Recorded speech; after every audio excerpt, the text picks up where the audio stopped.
Hello, everybody. Thanks and welcome to week 6 and 7 of the summer program.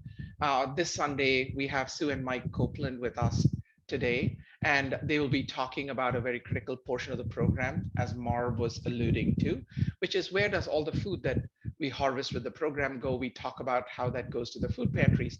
So Sue and Mike Copeland have been in Port Washington for about 21 years. They've been extremely active with the community in so many different regards, including Transition Town, Port Washington, Red Stocking Review, and to our point today with the food pantries. And so they'll talk about food insecurity. How does our what is the community doing to address that, and still what more needs to be done. So with that, let me stop sharing and hand it over to Sue and Mike.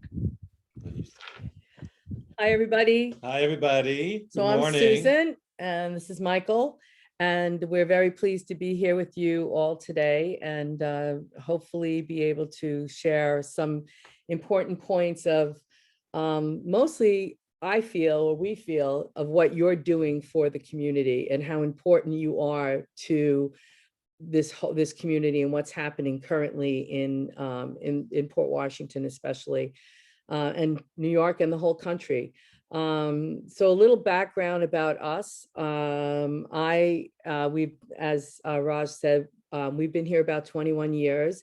And once we got married right after I moved in here. And once we started to settle in and we saw really what kind of a community we have here in Port Washington. I mean, think about it, the beaches we have, the state of the art fields where you guys play ball, or there's kayaking and paddleboarding and a beautiful sunset and the bay and blah, blah, blah. People don't have that. We're so lucky. But meanwhile, we have a really big problem here in that as much money as is available and in Port Washington, there's many people that have food insecurities and have problems paying their rent and various other things that are going on, that you are a part of helping them to lead as nice a life as you can and is available in Port Washington. I started, when I came here, I was a model, and it still am with Elite Models. I am what they call a fit model, which is someone who basically is a human mannequin. And I work with designers and manufacturers to make sure that clothes fit in a certain way every time. So, if you go to Abercrombie, for example, you're a size medium, and every time you go to Abercrombie, you could buy a size medium. But if you go to, let's say, the Gap or Old Navy, maybe you're a size small. And that every time you buy, then you have to buy a medium in Abercrombie, but you buy a size small in Old Navy. That's because a fit model is working with those designers and manufacturers to make sure it's the same size every time. So that's what I do for a living. And I've been doing it since before any of you were born, for the most part. And I love doing it, and I've made nice money doing it. And as a part of that, I feel at this point in my life, I have to be giving back more and more. And I got very involved through Paul and Raj and Michael with the community chest and with Idlewild and Wild and different groups to try to give to the community things that we feel that we have been able to take part in. I'm also the director of the Red Stocking Review. I don't know if any of you have ever seen the show, but we raise money for cancer care. And it's a very funny show, at least I think it is. But then again, I'm the director, so I would think it's funny. It's funny. It's got dancing and singing and comedy. And we raise money, like, as I said, for cancer care, about $60,000 a year. Because of COVID, we didn't do it this year or last year, but you will be seeing the signs go up. We'll be doing it next spring. So that's a little bit about me. Let me put it on to Michael. And well, I'm a Long Island native. I grew up here. I just turned 64 the other day. I spent 8 years living in Manhattan. Other than that, I've been between Roslyn and Port Washington, and I've always, growing up, I was privileged. I lived in a privileged community. However, my family situation was such that it was dysfunctional. It was a broken family, and we struggled. We struggled for money. We struggled for food. So growing up, I always wanted to do something that could, make me feel good and help other people. Because I know how it was when I was growing up to have one glass of milk a day, one slice of cheese a day, because I grew up with brothers and sisters as well. So things were tight, but it always stuck in my head that, if I ever wanted to volunteer when I had the time, it would be two things really. And I was able and fortunate enough to be able to contribute to both and be active in both, was food insecurity as well as renewable energy. And so my career spans a couple of different career paths, but I ended up about 12 years ago getting into the solar business, mainly here on Long Island, which was really attractive to me because I felt like I was seeing the fruits of my labor in my own community, not just Port Washington, but Long Island. With the Food Pantry volunteering, that's more micro, and it's actually, I find it more fulfilling that I'm helping people here, as well as I'm also involved, by the way, in a big food pantry in Glen Cove called NOSH, N-O-S-H.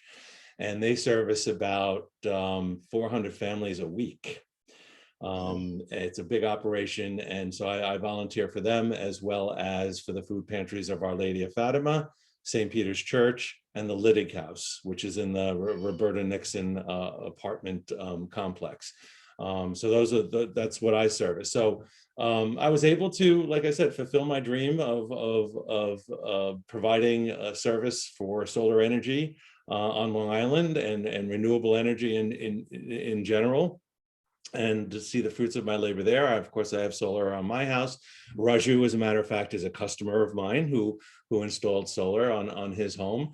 And I'm sure he's very happy with it. Raju and Sonia, and yeah, and then when I retired, which I just retired about right before COVID, that's when I jumped into the food pantry volunteering, and it's been extremely fulfilling. As well as I became a member through Paul Merkelson of Transition Town Port Washington and Margaret Galbraith, which has also been rewarding and interesting. Especially, it's been slowed down somewhat with COVID, obviously, but we're still making pushes. And I know that Transition Town also works very closely with Residents Forward, which has similar platforms, but it's a little different.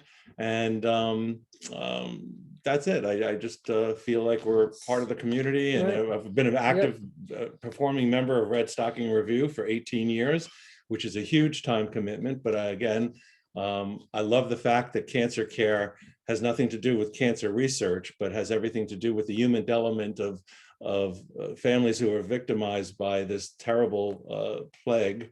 And it helps the more humanistic side when people need to get to chemo treatments, if they need someone to do grocery shopping for them, if they need someone to pick them up and take them to the doctor. That's what cancer care is all about. It has nothing to do with cancer research. There's plenty of other agencies and organizations that do that. So I just feel like this is helping. And again, I feel like we're helping people within our community. So it's micro. It's all about, right. It's all about so that's what community. really, when we were asked to do this morning by Paul, we jumped on it because it really, it's a big thanks for us, right. or from us to you, all you volunteers out there that are working, and whatever your motivation is, even if it's just to get the community service in and community hours, hopefully you kind of get hooked on knowing the impact that you're having on your local community, because food insecurity is a huge problem, and not only here but in our country, and it just shouldn't be. I feel very strongly about that. It's a human right to be able to sustain yourself nutritionally, not go to bed hungry, and it's lacking, and in this country, it's a shame. It's a shame, and it's a problem, and we're trying to address it. But with your help and your efforts and your sweat, whenever you volunteer there, whether it's all year round or over the summer, it is greatly appreciated, greatly needed, and absolutely used. Yes. Yeah, so part of what we do then is I'm the coordinator for Port Washington for the Food Pantry. So I have about eight to 12, I think it's more like 12 volunteers who work with me and Michael. And I have people that go and we coordinate them picking up and delivering from Long Island Harvest, let's say, or Whole Foods, who gives us food on Fridays. And you guys deliver to us, and we're able to distribute to families where originally, before we started doing this, before COVID, we had about 60 families at Our Lady of Fatima, just Our Lady of Fatima. So as Michael said, we also service Lytic House and St. Peter's, but they're not quite as large as Our Lady of Fatima. I'm sorry, just to throw more names out there that I want to thank is Long Island Harvest and Long Island Cares, because they're two main contributors here on Long Island that help all the food pantries, in addition to all your efforts. But I don't want to miss out on thanking Long Island Cares and Long Island Harvest for all the volunteer work and what they provide to not just this community, but communities all over Long Island and Queens. I'm sorry. Right, that's right. It's very important to know that, because they are paramount in getting us food, mostly shelf stable food, which of course is beans and pasta and things like that, and tuna fish. And so every week where we had 60 people, 60 families pre-COVID, we're now up to 158 families just at Our Lady of Fatima every month that we service. And they come Monday, Tuesday, Wednesday, and they have to sign up. They can't just come, they have to be vetted, and we give them the food they need. But then we have you guys, and we get all this fresh food. And people have, just because they have no money doesn't mean that you can eat anything. So I have this woman, Antonia, she lives with her daughter, her adult daughter, in one room in a house where they really cannot cook. They have to kind of, so the daughter has a lot of special needs. She has celiac. She also has lactose. She's dairy intolerant. So she can't eat the pasta that we give her. They can't eat a lot of the things that we give her. So when you bring over fresh produce, her eyes light up, because she can feed her daughter and herself now, because they can have salad. She can microwave some vegetables and do whatever she can so that they can have food, because a lot of times she can't have the pastas that everybody donates, and it's very difficult. And you don't think in terms of that, because if you're a lactose intolerant, so your mother buys dairy-free stuff, they don't have that option. So it's really a wonderful thing for them to be able to do. And we do on Fridays, as a matter of fact, we do we're calling it the Fatima Farmers Market, because we get fresh produce and we get fresh baked goods from Whole Foods. And yes, and a thank you to them as well. Yes. Every Friday morning we go and we pick up a lot of food that's put aside specifically for donations. Then we go all to the individual departments and they give us what they can.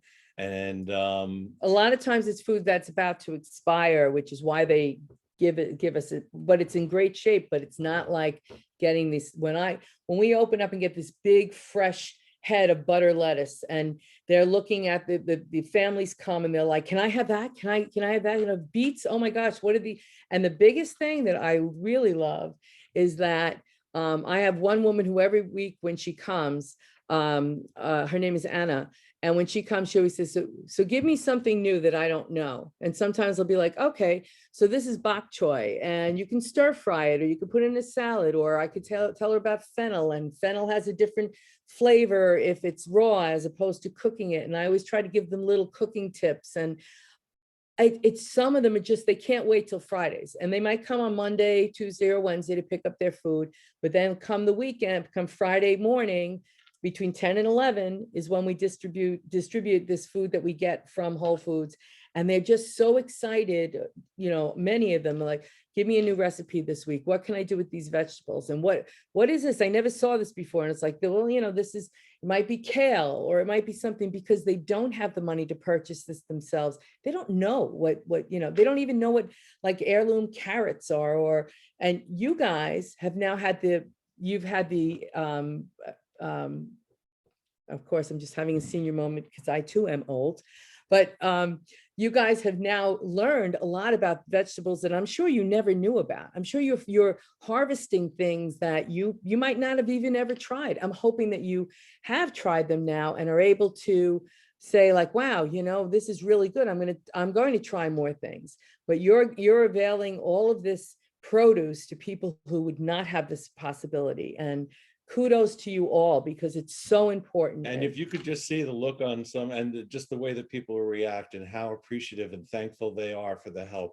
Even here, when I do deliver in Glen Cove and that area over there, everyone is just, if you could, maybe you should come like on a Friday. Yeah, between 10 and 11, if you could come and see the reaction and the appreciation again. And a lot of it has to do with the impact that you're having and the work that you're doing. It's always nice to see the end result from a human side about how thankful people are, because it's greatly needed. Right. And it's thanks for food. It's not thanks for a new bike or for, the latest razor or something like that. I mean, it's these simple things like food and an appreciation for things that people are like you are making this happen, because they know that if it weren't for you, we couldn't do this.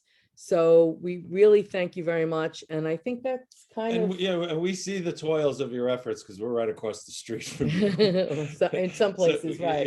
Yeah. But really, we would love to invite you down on a Friday. You want How to many people can you have at one time? I mean, we can definitely put that on the calendar, let people know, and even organize a trip out. But 5, 6, or yeah, 20? I think that would probably be. It's very small. It's only in the breezeway between the two, between the rectory and the outreach. Right. So we put out like 4 tables in like a U shape, and we fill them up with like egg crates filled with whatever kind of produce that we get, and fruits and baked goods and whatever. So we get 5, 6 people, but it's every Friday for the most part. So if a couple of people at a time, just come on down and just say hello, and it's fun. I mean, I think it's fun because I just love the reaction. We love the reaction of the people that come. So, and it would just give you more positive reinforcement as well as motivation to continue to do it in one form or another as you guys get older. You're young. I tip my hat to you for getting your hands dirty in this now, because it's a huge problem. Both learn more about renewable energy and how it works, as well as the food insecurity issues that we have in this community, let alone our country. It's all about your future as well as their future. It's everything. We all have to work together to make it work, and that's what's so wonderful about this community, especially, is that we have so many resources and we put them to good use, and to make everybody feel welcome and equal, and and be the best person they could be. And you guys are right there doing it. So thank you so much. Thanks. And the address for the food pantry, do you want to tell everybody the address? I think it's 6 Cottonwood. You'd think I would know this, but I think it's 6 Cottonwood Drive. It's right behind Our Lady of Fatima Church off of Manor Haven Boulevard. And you'll see there's like an overhang between the two buildings, and you can't miss us. So we're not all our students are from Port Washington. We have several from multiple communities around here, including all the way up to Roslyn. So, but this is 6 Cottonwood Road, Port Washington, New York 11050. I'll put that in chat, and we'll send that around as well. And we'll put down Sue and Mike's email address as well, so that anybody that wants to get more information, or you're going by or want to volunteer, it's a great place to volunteer, and it kind of completes your journey. You've watched the planting, you've done the trellising and the weeding, and now you're soon going to be doing the harvesting. And as Marv explained, that food then goes to Bayless and is maybe refrigerated, but it's taken over to Our Lady of Fatima Food Pantry. And as Sue and Mike explained, that food is then distributed to families that come in Monday, Tuesday, Wednesday, and on Friday they have a more bulk distribution as well. So it's a great it's a great way for you to see that process end to end. And I think a big part of it that I hope you're all taking away is that food insecurity is real. The work you're doing really makes a difference, and we thank you for it. And food security should be a right, not something that just happens by goodwill of a few community members. It should be happen right as a right, and hopefully we can make that happen too. Any Thank you. questions, right? Have any questions for Sue and Mike? Any details you want to know more of? I'd like to ask some of the volunteers actually something, if any of you want to ask. I want to find out how many of you are now eating vegetables and eating vegetables that you didn't know about prior to doing this, because I know many of the people, as I said before, that I speak to are like, yeah, I don't really want to try that. I don't know what that is, squash. Stuff Now, like that. are a lot of you eating it's like learning how to cook. When you learn how to cook, you start tasting more things than you had done before. So do any of you feel that you've really gotten a wider variety of vegetables into your diets? And is there anything that's you really are coming away from this internship with that you didn't expect to? Nika says yes. Nika, you want to speak up and tell us what you're eating now?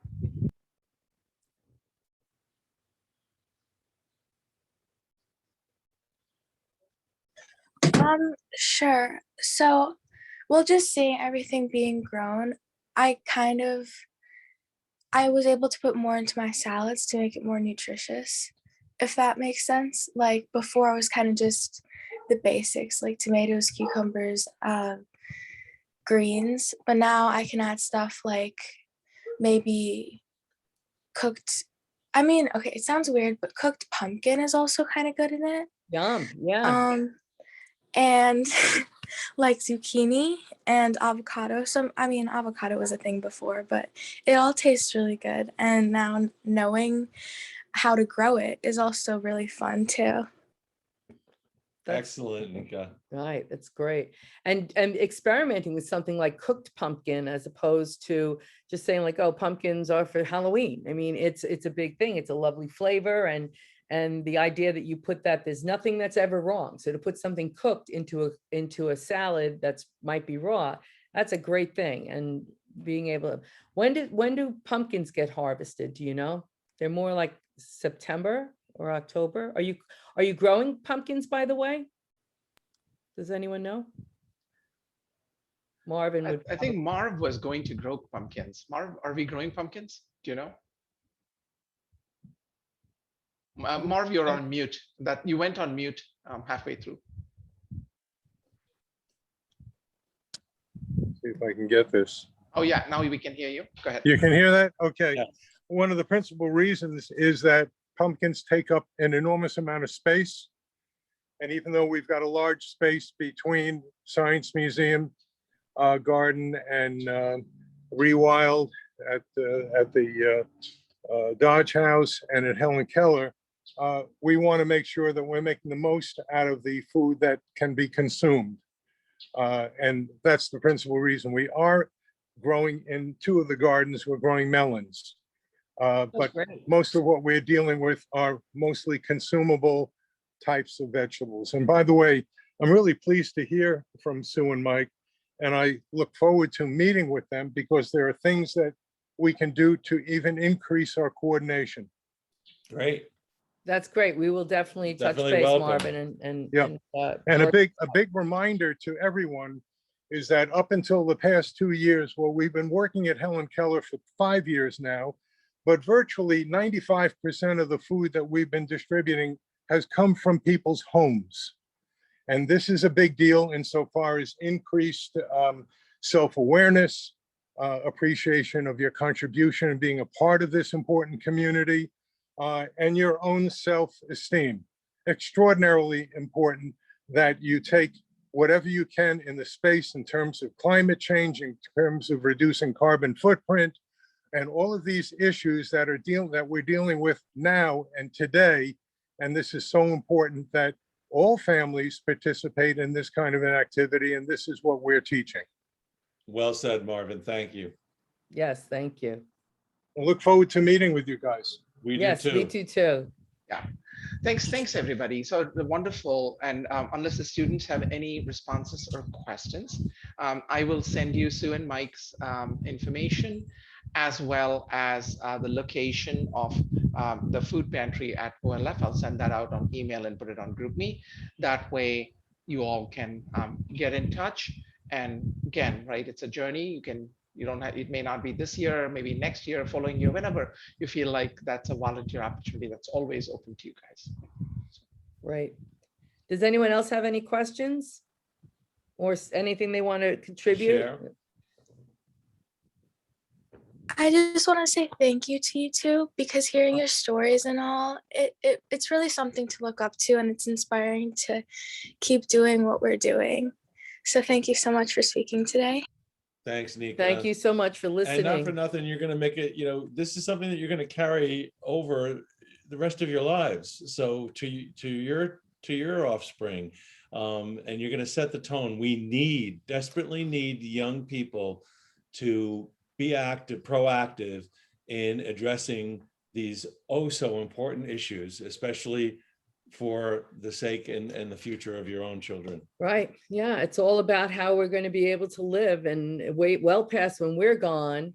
And, we need to have an earth that is going to be healthy. And the only way it's healthy is if we are accountable for our carbon footprint. We are accountable to helping others. We are accountable to making sure that we do the right thing, and we recycle and we compost, and it's all a part of making your future better. And we know you guys are going to do a great job. It's the most incredible planet in our solar system, and we need to address the issues that we're currently facing right now in order to sustain it. It's just, there's no other place like it, and you all know that from your elementary school. Earth is just an incredible planet, but it needs help. As Dorothy said from The Wizard of Oz, there's no place like home, right? So, Thank thank you. you very much. Thanks so much, everybody. Bye. Thank you so Okay. much. Bye. Thank Thank you. you. Thank you.